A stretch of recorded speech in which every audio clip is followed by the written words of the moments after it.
Hi. So welcome friends. Welcome to Sunday special.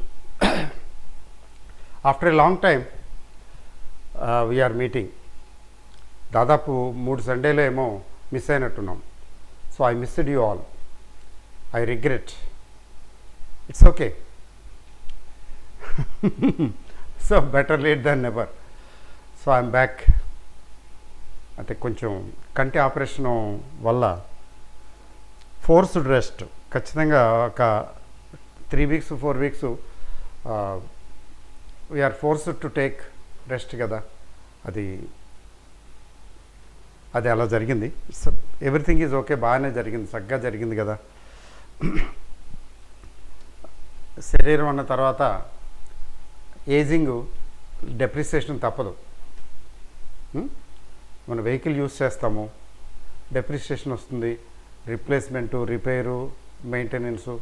అలాగే శరీరానికి కూడా రిపేరు, రీకండిషనింగు, మెయింటెనెన్స్ అవసరం కదా. So we can't avoid it. But anyway, so life is all wonderful because we are alive. We should celebrate life. Life is meant for celebration. నేను చిన్నప్పటి నుంచి అంటే నాకు ఊహ తెలిసిన దగ్గర నుంచి, అంటే ఊహ తెలియటం అంటే కాలేజ్ లెవెల్ అనుకోండి. కాలేజ్ లెవెల్కి వచ్చినప్పటి నుంచి కూడా నేను ఒక విషయం మీద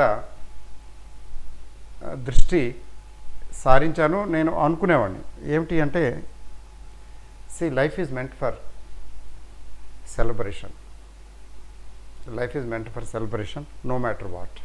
అదేంటి ఇన్ని బాధల్లో ఉంటే సెలబ్రేషన్ అంటారేమిటి ఈయన అనొచ్చు. ఇన్ని అప్పులు, ఫర్ ఎగ్జాంపుల్ ఈ ప్రపంచంలోకి వచ్చిన తర్వాత ఏవేవో సిచ్యువేషన్స్ ఫేస్ చేస్తాం. అప్పులు ఫర్ ఎగ్జాంపుల్, నాకైతే major part of my life earlier ఆర్థికమైనటువంటి ఇబ్బందులు, మెయిన్గా ఆర్థికపరమైన ఇబ్బందులే. మిగిలినవి పర్సనల్ లైఫ్, లేకపోతే రిలేటివ్స్, ఫ్రెండ్స్, లేకపోతే ఫ్యామిలీ, ఇవి అది గ్లిచెస్ లేక ఏమి లేదు, అవి సిగ్నిఫికెంట్ కాదు అని నా దృష్టిలో, అట్లీస్ట్ నా విషయంలో సిగ్నిఫికెంట్ అనిపించలేదు. సో ఈ సిగ్నిఫికెంట్ ఏంటంటే ఫైనాన్షియల్. కొంతమందికి ఇట్లాగా ఇప్పుడు ఇన్ని బాధల్లో ఉంటే, అప్పుల్లో ఉంటే, సమస్యల్లో ఉంటే సెలబ్రేషన్ అంటాడేమిటి ఈయన అనుకోవచ్చు. అలాగే రిలేషన్షిప్ ప్రాబ్లమ్స్ ఉన్నాయి. Husband and wife relation problem, లేకపోతే బ్రదర్స్, లేకపోతే పేరెంట్స్ వర్సెస్ చిల్డ్రను, ఇట్లా, లేకపోతే ఆఫీసులో కొలీగ్స్. ఎందుకంటే ఒకచోట పనిచేయాలి, అలా వదిలిపెట్టేసి పోయేది కాదు. అయినా ఇబ్బందిగా ఉంది. బాస్తో ఇబ్బందులు ఉండొచ్చు, లేకపోతే కొలీగ్స్తో ఇబ్బందులు ఉండొచ్చు, ఒకసారి నైబర్స్ తోటి ఇబ్బందులు ఉంటాయి. అంటే ఇట్లా తీసుకుంటే బిజినెస్, ప్రొఫెషనల్ తీసుకోండి, ప్రొఫెషనల్ వర్సెస్ దేర్ క్లయింట్స్తో ఇబ్బందులు ఉంటాయి, లేకపోతే బిజినెస్ మ్యాన్ అయితే కస్టమర్స్తో ఇబ్బందులు ఉంటాయి. ఇట్లా తీసుకున్నట్లయితే మనం, because man is a social being, we are a social animal కదా. We cannot live in isolation. ఎక్కడో ముక్కు మూసుకుని తపస్సు చేసుకుని కూర్చుంటాను అంటే కుదరదు. ముక్కు మూసుకుని తపస్సు చేసుకుంటానికి కూడా కొంచెం ఆహారం కడుపులోకి వెళ్ళాలి కదా. మనం అందరం గౌతమ బుద్ధుల్లాగా ఉండలేం కదా. సో ఆహారం కడుపులోకి వెళ్ళాలంటే we need the support of other person కదా. So man is a social being. Inevitably we are associated with people around. అప్పుడు when we are associated with people around we will have some issues. Inevitable ఏవో issues వస్తాయి. ఎందుకని? Because society is a heterogeneous group, homogeneous కాదు. Heterogeneous అంటే విభిన్న మనస్తత్వాలు కలిగినటువంటి వ్యక్తుల సమ్మేళనం, కాంబినేషన్ ఈ ప్రపంచం అంతా. బ్యాక్ బైటింగ్, ఒక్కోసారి ఫ్రెండ్స్ రిలేటివ్స్లోనే ఫ్రెండ్లానే ఉంటారు కానీ ఫ్రెండ్సే కానీ, but there would be backbiting. Relatives చాలా ప్రమాదం. బ్యాక్ బైటింగ్ ఉంటుంది. బ్యాక్ బైటింగ్ ఎందుకు ఉంటుంది అంటే, ఎక్కడో ఇప్పుడు ఎట్లా ఉంటుందంటే, మనిషిలో సెల్ఫిష్నెస్ ఉంటుంది కదా. సెల్ఫిష్నెస్ ఎక్కడైతే ఉంటుందో అక్కడ కొంత ఉండాలి. దేర్ ఇస్ నథింగ్ రాంగ్, ఉండటం తప్పని నేను అన్న, కానీ అందరం ఆ సెల్ఫిష్నెస్ లేకుండా మహాత్ముల్లా ఉంటే ఈ ప్రపంచం నడవదు కదా. మరి కొంచెం ఈర్ష్య, అసూయ లాంటివి కూడా ఉంటాయి. మనం బాగున్నాం అనుకోండి, పొరుగువాడు కానీ మన బంధువర్గం కానీ అంతగా హ్యాపీగా ఉండరు, ఎందుకని హ్యాపీగా ఉంటారంటే వీడేంటి నన్ను మించిపోయి వెళ్ళిపోతున్నాడే. ఆఫీసులో కూడా అంతే, ఎవరైనా బాగా పనిచేస్తుంటే వాడికి ఎప్రిసియేషన్ వస్తుంటే పక్కన కొలీగ్స్ వీడికేంటి ఇంత ఎప్రిసియేషన్ వస్తుంది, వీడేంటి ఇంత వెలిగిపోతున్నాడు, కొంచెం ఈర్ష్యపడతారు కదా, సహజం కదా అదంతా. So because we're among the people, we're with the people and interaction is inevitable. Interaction ఎలాగా, సోషల్ స్పేస్ ఉంది, పర్సనల్ స్పేస్ ఉంది, ఫ్యామిలీ స్పేస్ ఉంది. అంటే ఫ్యామిలీ లైఫ్ ఒకటి, ఇంతకుముందు కూడా వీడియోలో చెప్పాను, family life, personal life, social life 3 ఉన్నాయి. వీటిలో ఎక్కడైనా తేడా వస్తే కోఆర్డినేషను, కొహరెన్స్ లేకపోతే కోఆర్డినేషను కుదరకపోతే అక్కడ ఇంబ్యాలెన్స్ వస్తుంది. అంటే మనం we have to balance all the 3 కదా. చేయలేకపోతే, బ్యాలెన్స్ చేయటానికి పరిస్థితులు అనుకూలంగా లేకపోతే, ఎందుకంటే చేయలేకపోతే అంటే అది మన చేతిలోనే కాదు, మన చేతిలో ఉండదు. ఒక్కోసారి కొన్ని సందర్భాల్లో there is nothing in our hands. Balance చేయాలి, బ్యాలెన్స్ చేయలేకపోతాం. Partly because of our behaviour, maybe partly because of others including family members. అట్లాంటప్పుడు ఎట్లా ఉంటుంది, how is it possible that life we have to celebrate and let us celebrate అనుకోవటానికి. అంటే still life is meant for celebration. I still say life is meant for celebration, nothing short of it is acceptable. ఇది నేను issues, సమస్యలు ఉన్నప్పుడు ఎలాగ అనుకున్నాను, అంతా బాగుండి కంఫర్టబుల్గా ఉన్నప్పుడు ఇలాగే అనుకుంటాను. ఎందుకని సెలబ్రేషన్ అనేది state of mind. I repeat, celebration అనేది అదొక మూడు, అదొక స్టేట్ ఆఫ్ మైండ్. మనలో మెచ్యూరిటీ వస్తే, when we develop maturity, understanding, maturity process, understanding life, understanding people around, వీటిల్లో ఎప్పుడైతే మెచ్యూరిటీ వస్తుందో, మెచ్యూరిటీ పెరిగే కొద్దీ మనకి ఏమర్థమవుతుందంటే మన కళ్ళ ముందు మనకు కనిపించే సమస్యలు, మనం ఫేస్ చేసే life and people around, family కావచ్చు, హస్బెండ్ వైఫ్ రిలేషన్ కావచ్చు, లేకపోతే ఇంకోటి కావచ్చు, ఇవన్నీ కూడా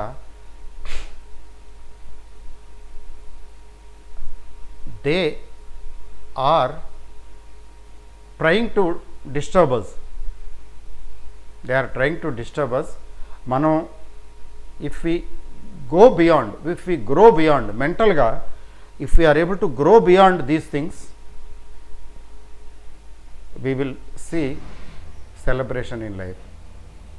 జ్ఞానం బంధ విముక్తుని చేస్తుంది. ఎవరో ఒక ఆయన హైదరాబాద్ ఏదో దీనికి వెళ్తే, పర్సనాలిటీ డెవలప్మెంట్ ప్రోగ్రామ్కి వెళ్తే, ఆయన తెలుగులోనే చెప్తూ ఈ లైను, ఈ పదం, ఈ సెంటెన్స్ దాన్ని సంస్కృతంలో చెప్పినట్టున్నాడు.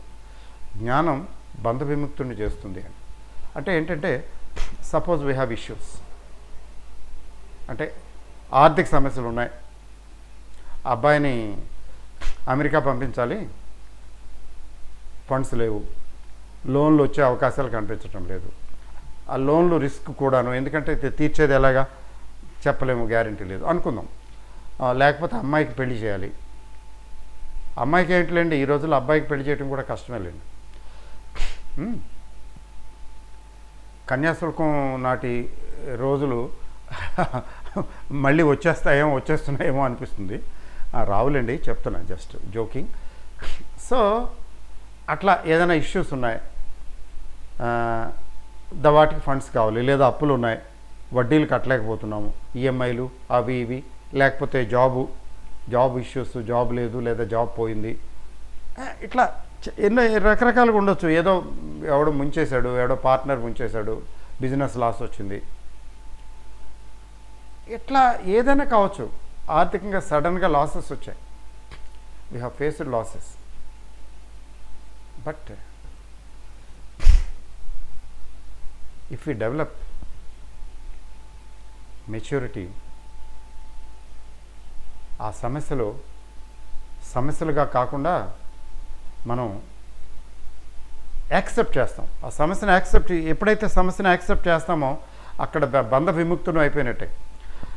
ఫస్ట్ స్టెప్ ఏంటి? యాక్సెప్ట్ చేయాలి కదా. ఎస్, ఇది నా పరిస్థితి, నా సరుకంతా వరదల్లో కొట్టుకుపోయింది, దానికి ఇన్సూరెన్స్ లేదు, ఇప్పుడు పార్టీలకి నేను సప్లయర్స్కి డబ్బులు పే చేయాలి, నా దగ్గర డబ్బులు లేవు. వాళ్ళు ఊరుకోరు. నెక్స్ట్ ఊరుకున్న టెంపరీగా నెక్స్ట్ మళ్ళీ నాకు సరుకు ఇవ్వరు, నా బిజినెస్ బంద్, క్లోజ్ అయిపోయింది, రోడ్డును పడిపోయాను. పాత రోజుల్లో వాడు మునిగిపోయింది కాబట్టి వాడు అయిపోయాడు, కుదేలు అయిపోయాడు, నాశనం అయిపోయాడు అంటారు. ఓడలో మునిగితే ఓడలో సురక్షితంగా ఒడ్డుకి చేరితే కోటీశ్వరుడు అయిపోయేవాడట, లేకపోతే మొత్తం సర్వస్వం పోగొట్టుకునేవాడట. వాళ్ళ వ్యాపారం అంటుంటారు, వాళ్ళ వ్యాపారం చేస్తున్నాడని. అంటే ఏంటి? బిగ్ బిజినెస్ అని. అయితే అటు లేకపోతే ఇటు అని. బట్ మన లైఫ్లో మనం ఫేస్ చేసే సిచ్యువేషన్స్కి మన లైఫ్లో objective of celebration, objective of life is to celebrate it. ఎందుకు సెలబ్రేట్ చేయాలండి? ఏంటిది ఇన్ని బాధలు? ఇదిగో చూడండి, ఇంటి నిండా ఇంట్లో నీళ్ళు వచ్చేసినాయి మొత్తం అంతా, బయటికి వెళ్ళటానికి లేదు.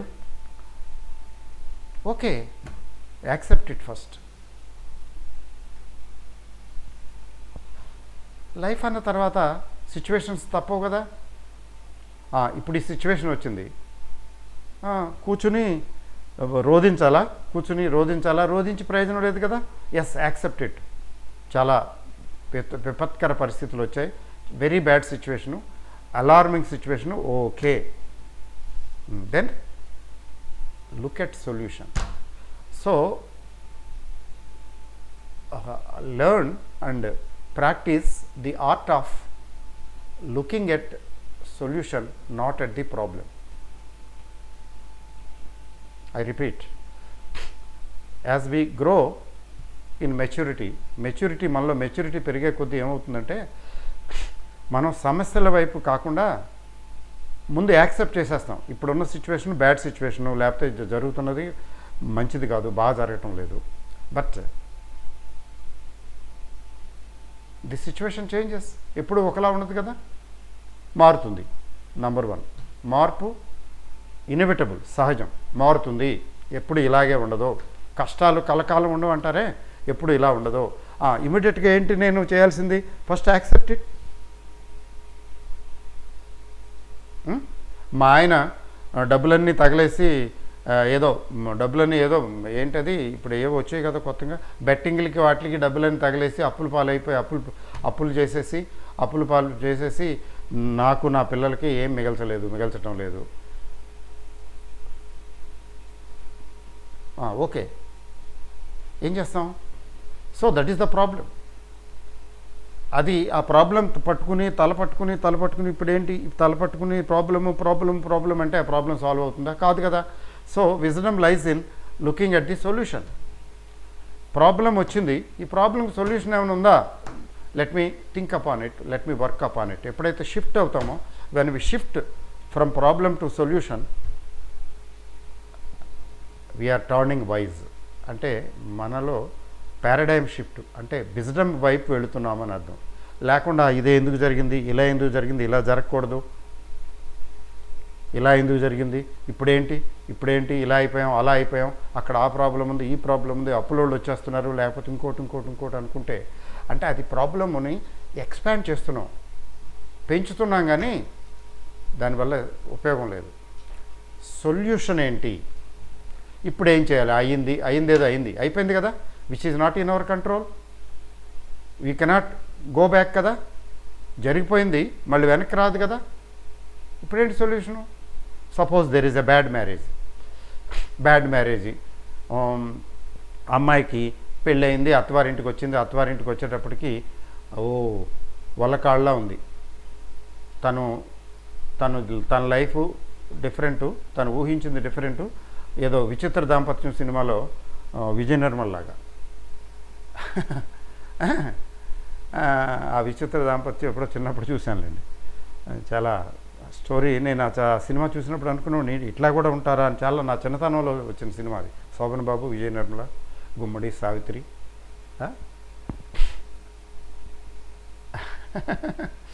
సో కానీ లైఫ్స్ ఉంటాయి అలాగా. సో ఇదేంటి ఇలా ఉంది, నేను అనుకున్నది ఏంటి, ఇప్పుడు జరుగుతున్నది ఏంటి, ఓకే కథ అడ్డం తిరిగింది, డ్యామిట్ కథ అడ్డం తిరిగింది అంటారే అట్లాగా. It's okay, that is the reality. దీనికి సొల్యూషన్ ఏంటి? So there is a solution for everything. Solution వైపు ఎప్పుడైతే మన మైండ్ని డైవర్ట్ చేస్తున్నామో సొల్యూషన్ దొరుకుతుంది. Because mind is all powerful, very powerful. ఇది సాధించలేనిది, ట్రేస్ చేయలేనిది, కనిపెట్టలేనిది, పట్టుకోలేనిది అంటూ ఏమీ లేదు. మనం ఎప్పుడైతే సొల్యూషన్ వైపు ఆలోచిస్తున్నామో ఈ థాట్స్ ఏమవుతున్నాయంటే మన మైండ్ జనరేట్ చేసిన థాట్స్ యూనివర్స్కి కమ్యూనికేట్ అయిపోతున్నాయి. అయిపోయినాయి. ఎప్పుడైతే యూనివర్స్కి కమ్యూనికేట్ అయిపోయిందో యూనివర్స్ ఆటోమేటిక్గా ప్రాసెస్ చేసేస్తుంది. ప్రాసెస్ చేసేసి చేస్తూ నీకు ఏం సొల్యూషన్స్ ఉన్నాయి, ఈ మొత్తం హోల్ యూనివర్స్లో ఏమేమి సొల్యూషన్స్ పాజిబుల్, ఆ పాజిబుల్ సొల్యూషన్స్ అన్నీ మెల్లిమెల్లిగా తీసుకొచ్చి నీ ముందు పెడుతుంది. It may not happen over night, ఒక్కసారి అయిపోకపోవచ్చు, కానీ ప్రాసెస్ స్టార్ట్ అవుతుంది. ఈ ప్రాసెస్ టైం పట్టచ్చు. ఎందుకు టైం పడుతుందంటే కొంతమందికి తొందరగా సొల్యూషన్ వస్తుంది, కొంతమంది టైం పడుతుంది. ఎందుకంటే దీనికి సమాధానం ప్రాక్టికల్గా లేదు. భగవద్గీత కావచ్చు, ఖురాన్ కావచ్చు, బైబిల్ కావచ్చు. నేను బైబిలు, ఖురాను, గురు గ్రంథ్ సాహిబులు ఇవేమీ చదవలేదు. అంటే అలానే భగవద్గీత చదివానని నేను చెప్పడం లేదు. వింటూ ఉంటాం కదా, పెద్దలు చెప్తుంటారు, విన్నది కాస్త కోస్త అక్కడక్కడ చదువుకున్నది. ఏంటంటే అఫ్కోర్స్ నేనైతే లైఫ్లో ఎక్స్పీరియన్స్ చేసింది కూడా ఏంటంటే మన పాస్ట్ కర్మ మనల్ని ఇలా పీడిస్తున్నది. So accept it. సో ఈ కర్మని బర్న్ చేయాలి. ఈ కర్మ బర్న్ అవ్వాలి, లేదా ఈ కర్మని పోస్ట్పోన్ చేయగలగాలి. ఈ కర్మని బర్న్ చేయటమో పోస్ట్పోన్ చేయటమో తప్పదు, చేయాలి. అందుకని అప్పటి వరకు కొంచెం టైం పడుతుంది. Let it take its own time, but let me make an effort. ఏమిటి సొల్యూషన్ లేదు, ఎందుకు తొందరగా అవటం లేదు, ఇది నాకు కావాలి, ఇది నాకు రావటం లేదేంటి, ఇది నాకు కావాలి, ఇది జరగటం లేదేంటి అని ఎక్కువ ఆలోచించడం. అంటే ఆయనే చెప్తారు కదా, కర్మ వరకే నీ చేతిలో ఉంది, ఫలితం నీ చేతిలో లేదు నాన్న, ఫలితం నీ చేతిలో లేదని చెప్పి కర్మ మానొద్దు అని కదా. కర్మణ్యేవాధికారస్తే మా ఫలేషు కదాచన ఉంది కదా. అది చాలా గ్రేట్. దాన్ని ఇంటర్ప్రెట్ చేయటానికి అంటే కొన్ని వందల పేజీలు రాయొచ్చు, కొన్ని గంటల సేపు దాని మీద వ్యాఖ్యానం చెప్పచ్చు. సో ప్రయత్నం నా ఎగ్జాంపుల్ తీసుకోండి. నేను సెల్ఫ్ టాక్ అని నేర్చుకుని సెల్ఫ్ టాక్ చేయటం మొదలుపెట్టా. ఏంటి self talk? I was in bad shape, finances.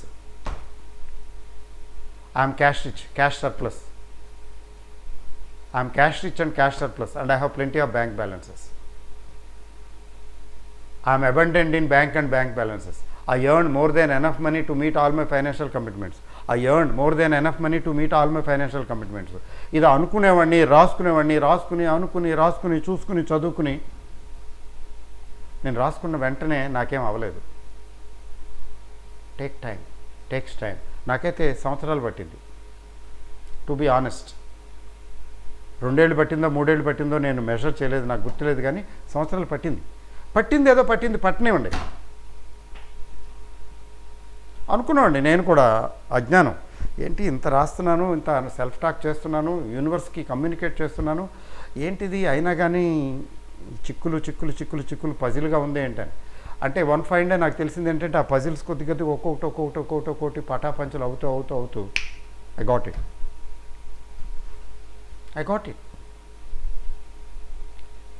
I have financial freedom, I'm financially free అనుకుంటే టైం పట్టింది కానీ బట్ ఇట్ హ్యాపెండ్. అయితే కొన్ని నేను అనుకున్నట్టుగా త్వరగా అయిపోయాయి. కొన్ని త్వరగా అయిపోయాయి, కొన్ని లేట్ అయ్యాయి, కొన్ని అవ్వలేదు కూడా. అంటే కనెక్ట్ అవ్వలేదన్నమాట. యూనివర్సు మ్యాచ్ చేయలేకపోయింది. Nothing to worry. కర్మ చేయటం కర్మ, ఆలోచన కూడా ఒక కర్మే, అనుకోవటం కూడా ఒక కర్మే, ఇంటెన్షన్ కూడా ఒక కర్మే, పార్ట్ ఆఫ్ కర్మ. ఎస్, కావాల్సింది కోరుకో, ఆలోచించుకో. అవుతుందా అవటం లేదా, డోంట్ వరీ. అవ్వకపోయినా అయినా కూడా it's okay, you do your job.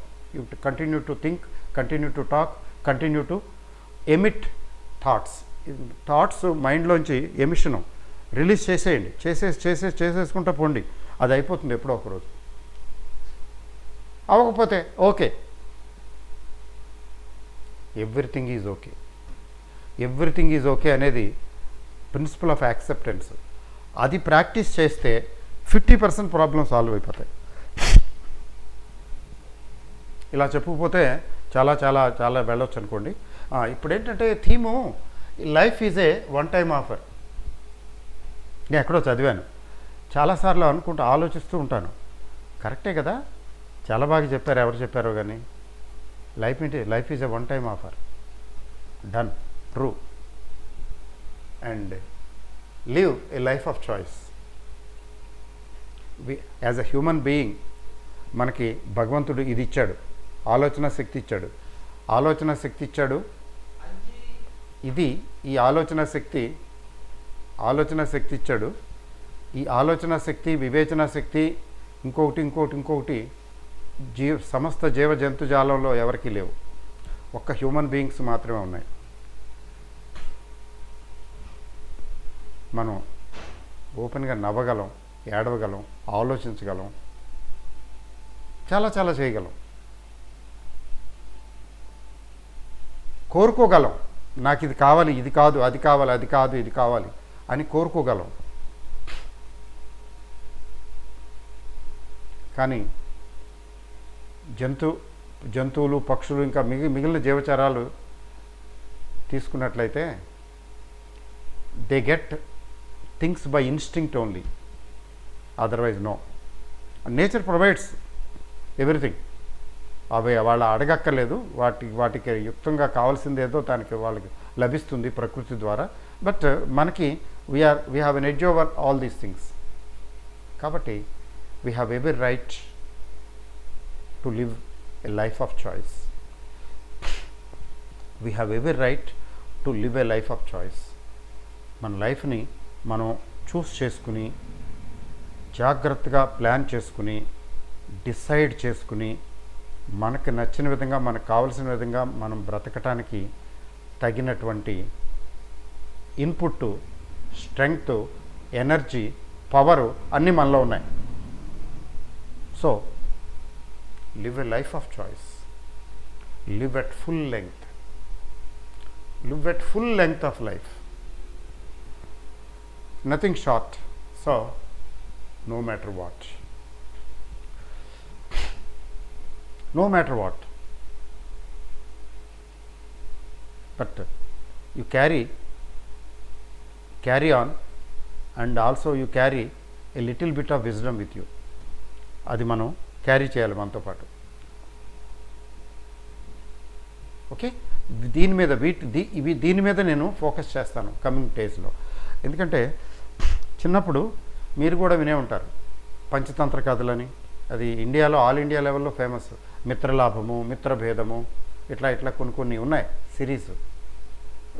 పాఠ్యపుస్తకాల్లో చదువుకునేవాళ్ళం. పరమస్తు Chinnaiah Suri గారని తెలుగులో అఫ్కోర్స్ కొంచెం గ్రాంధిక భాషలో రాసేవాడు.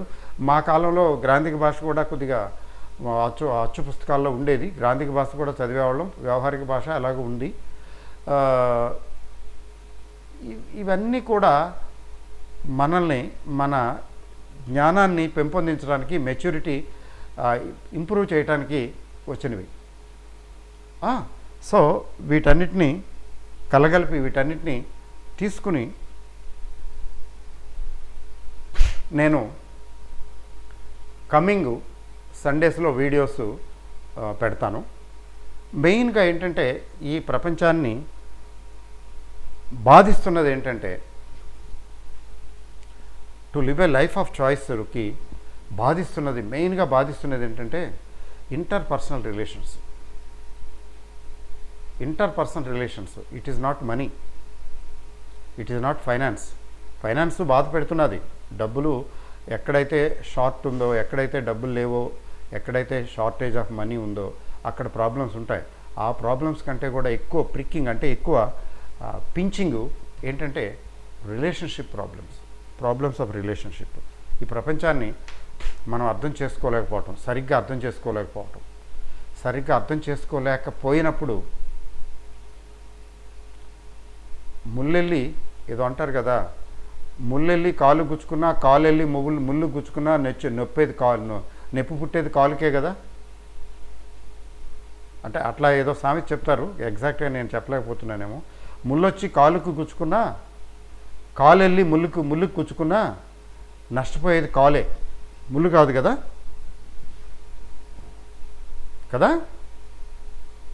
అట్లాంటి సిచ్యువేషన్లో how we should act and react to have the main objective of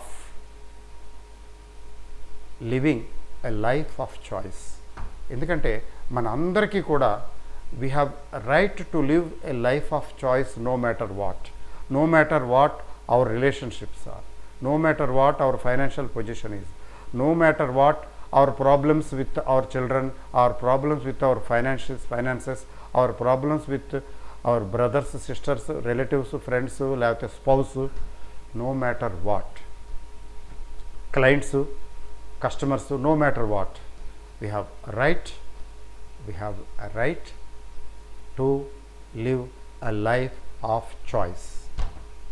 దీని మీద నేను ఎంఫసిస్ ఇస్తాను కమింగ్ వీడియోస్లో. Thank you very very much for your support. Really I felt I have missed you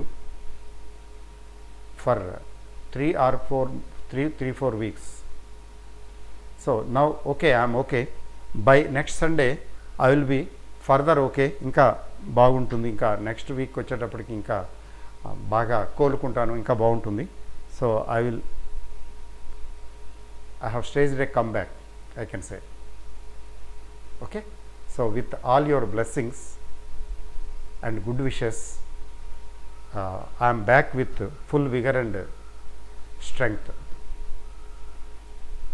Adi, without which it could not have been possible probably. మీ అందరి ఆశీర్వాదాలు, blessings, good wishes అన్నీ నాతో ఉన్నాయి కదా, నాకు తెలుసు. So they are helping me. So thank you very very much and we will meet next Sunday